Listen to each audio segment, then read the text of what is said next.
This is the War Brief Daily for July 25. The verified picture this cycle is dominated by one theater, Russia and Ukraine. We are not padding this brief with recycled Middle East, Sudan, Sahel, or Indo-Pacific headlines. No comparably significant time-stamped kinetic event in those theaters cleared the verification threshold. First, Russia launched a broad mixed missile and drone attack on Ukraine on July 24th. Ukraine's Air Force says the overnight package included 5 Kh-59-69 air-launched missiles and roughly 180 attack and decoy drones. Kyiv reports 4 missiles and about 160 drones were neutralized by around 0800 local time, while warning the raid was still continuing. Those are Ukrainian official figures, not independently audited totals. Later reporting also described an afternoon attack involving Onyx cruise missiles and ballistic missiles. Strikes in the Kyiv region and Odessa are supported across multiple reports. Civilian casualties remain provisional.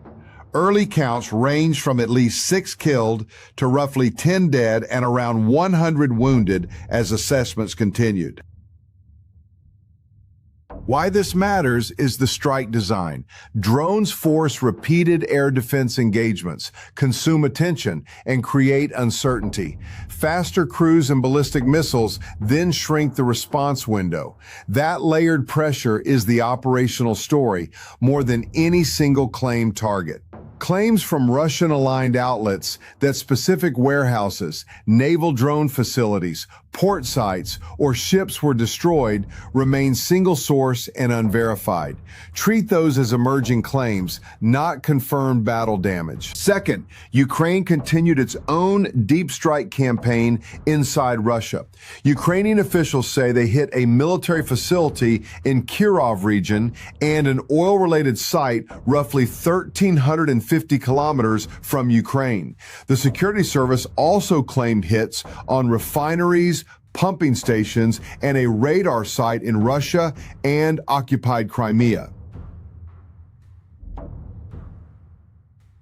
Russian officials separately acknowledged a Ukrainian attack in Kyiv region and reported fatalities there.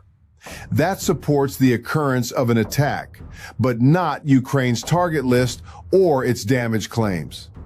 The confirmed takeaway: the deep strike contest is still expanding well beyond the front line. The exact facilities hit and the scale of disruption still needs satellite imagery, geolocated footage, or further Russian confirmation.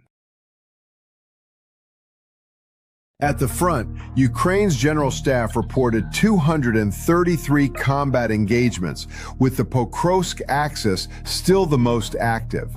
It also claimed 93 airstrikes, 308 guided aerial bombs, more than 10,000 loitering munition attacks, and over 3,200 shelling incidents. Those numbers indicate sustained combat tempo, but they are official Ukrainian claims, not independently verified measurements. There is no confirmed decisive territorial change in this cycle. Russian-aligned claims of captures around Ivashkino and Zakharivka remain unverified. What to watch next?